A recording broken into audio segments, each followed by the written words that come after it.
Imagine por um momento que você está sentado aos pés de Jesus, como os discípulos estavam. Ele conta uma parábola simples sobre um campo, trigo e joio. Depois, em particular, ele explica tudo com clareza cristalina.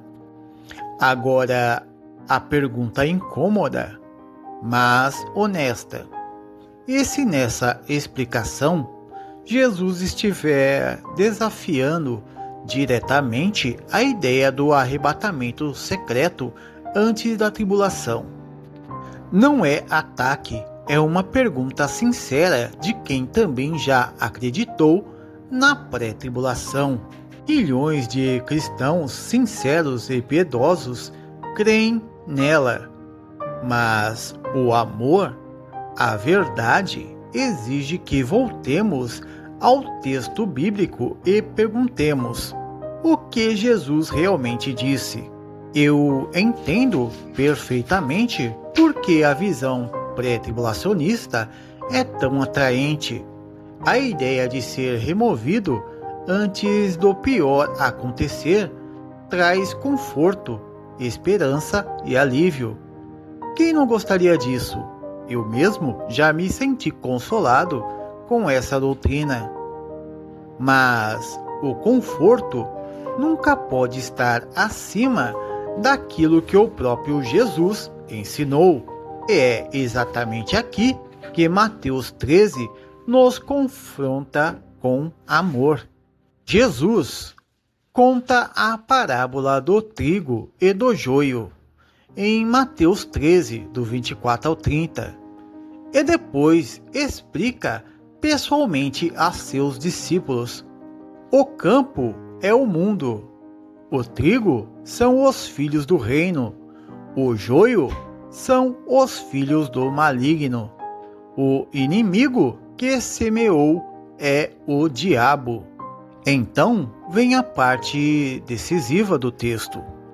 Os discípulos perguntam sobre o momento da separação e Jesus responde sem rodeios: a colheita é o fim desta era e os ceifeiros são os anjos. Mateus 13, 39. Ele continua: o Filho do Homem enviará os seus anjos e eles tirarão do seu reino tudo que faz tropeçar e todos os que praticam o mal. Versículo 41. A pergunta é: se Jesus disse que a colheita ou a separação acontece no fim da era e que é feita pelos anjos, como podemos colocar essa separação 7 anos antes do fim, de forma invisível e sem anjos?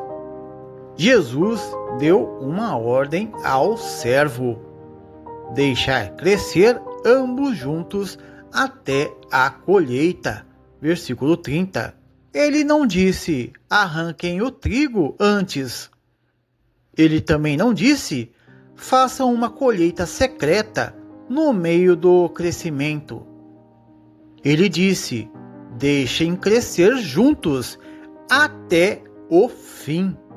O modelo do arrebatamento secreto propõe exatamente o que Jesus proibiu na parábola: uma separação prematura, invisível, do trigo, enquanto o joio continua crescendo livremente no mundo.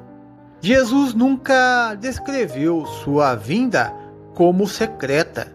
Pelo contrário, em Mateus 24, ele diz: logo depois da tribulação daqueles dias, e descreve anjos, trombetas, nuvens e reunião visível dos eleitos. O apóstolo Paulo, em 1 Tessalonicenses 4, 16 a 17, usa exatamente a mesma linguagem: voz de arcanjo, trombeta de Deus, descida visível do Senhor nada sugere silêncio ou invisibilidade. Na parábola do semeador, em Marcos 4, Jesus avisa que muitos recebem a palavra com alegria, mas quando chega a tribulação e a perseguição, por causa da palavra, tropeçam e caem. Ele não estava preparando a igreja para escapar da tribulação. Ele a preparou para vencê-la, permanecendo fiel. Aquele que perseverar até o fim será salvo. Mateus 24:13. Essa frase não faz sentido se a igreja for removida antes do fim. Agora vamos para o livro do Apocalipse. Após a perseguição da besta, a marca e o martírio e a perseverança dos santos, do capítulo 13 e 14, João vê a colheita da terra. Apocalipse 14, do 14 ao 16, a sequência bíblica é coerente: tribulação, perseverança e colheita. Irmãos e irmãs, você que crê no arrebatamento pré-tribulacional, eu não quero que você mude de ideia por minha causa. Quero que você mude por causa das palavras de Jesus. Você ama Jesus? Você quer ser fiel ao que ele realmente ensinou? Você tem coragem de ler Mateus 13, 24, Marcos 4 e Apocalipse 14, 15, novamente, pedindo ao Espírito Santo que remova qualquer tradição que esteja acima da palavra? Muitos que fizeram isso, com o coração aberto, descobriram uma beleza maior.